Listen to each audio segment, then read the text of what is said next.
Today is Sunday, March 17th, and this is another update on my progress beating the S&P 500 along with the Ark Innovation ETF. I do make these videos every Sunday and Tuesday, so if you want to follow along, hit that subscribe button and let's get into it.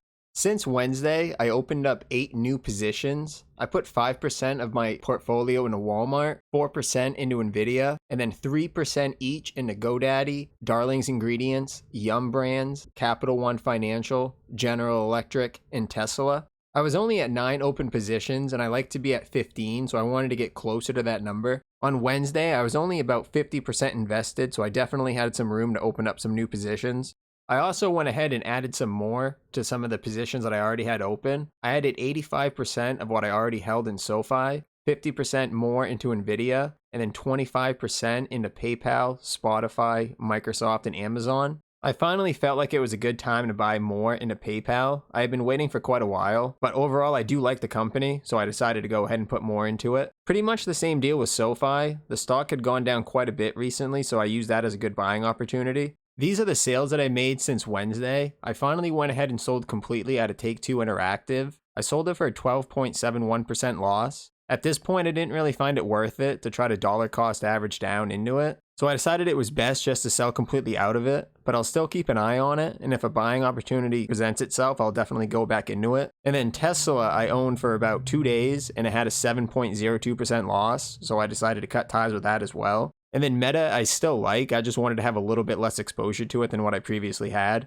So these are currently all my holdings. Right now, Amazon, Microsoft, PayPal, Airbnb, and Lemonade make out my top 5. And those make up just below 40% of my entire portfolio. I'm pretty much 80-20 as far as how much I have invested and how much I have sitting in cash. So I don't think I'll open up any new positions, but if some of my newer positions like Yum Brands and Capital One continue to go down, I'll definitely look to add more to those. But I definitely feel pretty good overall about where my portfolio is at. So this is one of the ways I go about determining the direction that the market's probably going to go. What this is the SPY ETF starting from this year. The blue line is the actual SPY price. The green line is the 5-day moving average, and then the black line is the 15-day moving average. So what you'd like to see is the blue line above the green line and above the black line. That essentially means that the SPY price is moving above the current trend. So you can see right over here, recently the SPY price crossed below the 5-day and the 15-day moving average. And right now it's currently sitting right along this trend line. So it's kind of an inflection point of whether the market's going to turn bear or whether it's going to continue its bull run.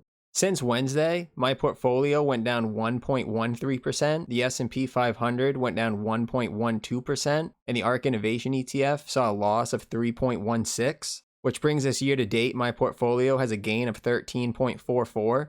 The S&P 500 has a gain of 7.89%, and the Ark Innovation ETF currently has a loss on the year of 3.64%. That's all I got for today. I do make these videos every Sunday and Tuesday, so if you want to follow along, hit that subscribe button, and I'll catch you on Tuesday.